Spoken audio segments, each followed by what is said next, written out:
stress primarily comes from not taking action over something that you can have some control over.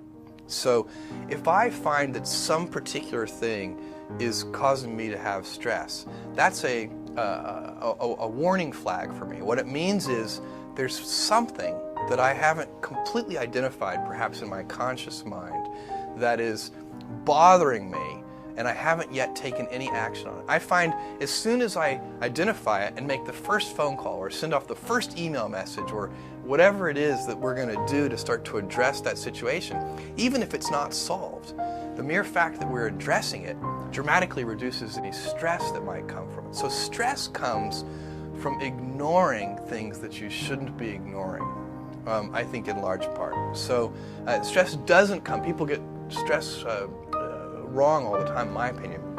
Stress doesn't come from hard work, for example. You know, you can be working incredibly hard and loving it. And likewise, you can be out of work and incredibly stressed over that. So, and likewise, if you kind of use that as an analogy for what I was just talking about, if you're out of work, but you're going through, a disciplined approach of, a series of job interviews and so on and working to remedy that situation, you're going to be a lot less stressed than if you're just worrying about it and doing nothing. I went to my boss and said to him, I'm going to go do this crazy thing, and I'm going to start this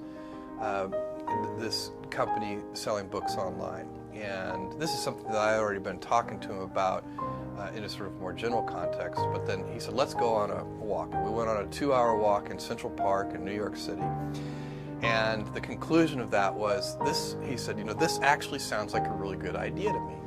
But it sounds like it would be a better idea for somebody who didn't already have a good job. And he convinced me to think about it for 48 hours before making a final decision. And so I went away and was trying to find the right framework in which to make that kind of big decision. And I'd already talked to my wife about this, and she was very supportive and said, look, you can count me in 100%, whatever you want to do. It's true, she had married this kind of, fairly stable guy and a stable career path, and now he wanted to go do this crazy thing, but she was 100% supportive. So it really was a decision that I had to make for myself. And the framework I found, which made the decision incredibly easy, was what I called, which only a nerd would call, a regret minimization framework. So I wanted to project myself forward to age 80 and say, okay, now I'm looking back on my life. I want to have minimized the number of regrets I have. And I knew that when I was 80, I was not going to regret having tried this. I was not going to regret having trying to participate in this thing called the internet that I thought was going to be a really big deal. I knew that if I failed, I wouldn't regret that. But I knew the one thing I might regret is not ever having tried. And I knew that that would haunt me every day. And so when I thought about it that way, it was an incredibly easy decision. And I think that's a very good, it's if you can project yourself out to age 80 and sort of think, what will I think at that time? It gets you away from some of the daily pieces of confusion.